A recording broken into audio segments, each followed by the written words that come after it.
today I'd like to talk to you about maximizing your stay in e-visa status.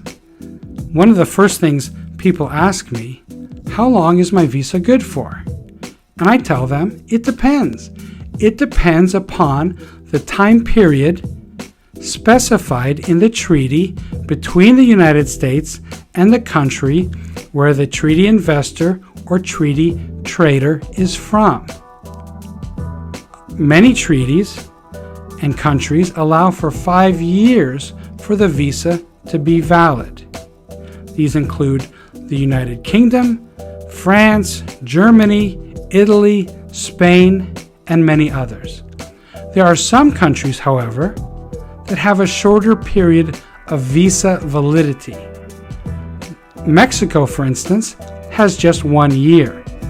Thailand has 6 months, and Moldova or Ukraine only has 3 months.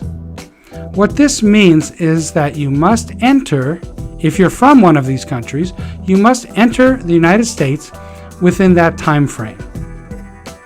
When you enter the United States, the Customs and Border Protection officer at the port of entry or at the airport will give you 2 years.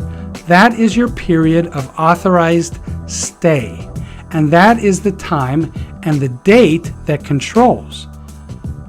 The date that's printed on your visa stamp that you get at the consulate does not control. It is the 2 years that is given to you when you enter the country.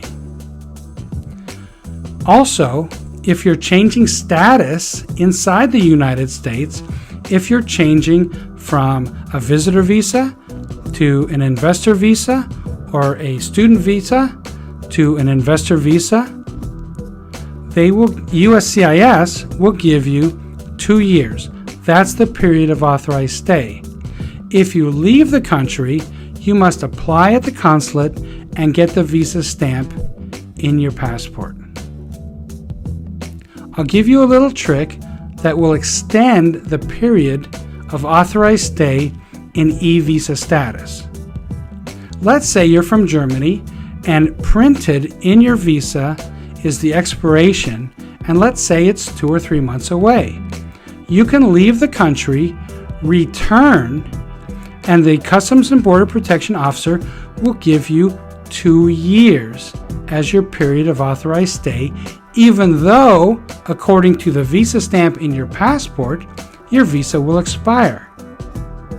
So you can spend another 2 years operating your business and staying inside the United States. That's a good way of saving on attorney's fees. And remember, as long as your e-visa company is a going concern, you can renew your e-visa indefinitely. If you want to invest in the United States, and if you think that the E1 or E2 visa is the right way to go, give me a call. We'll talk it over. We'll work through it, and we'll see if the e-visa is the right strategy for you.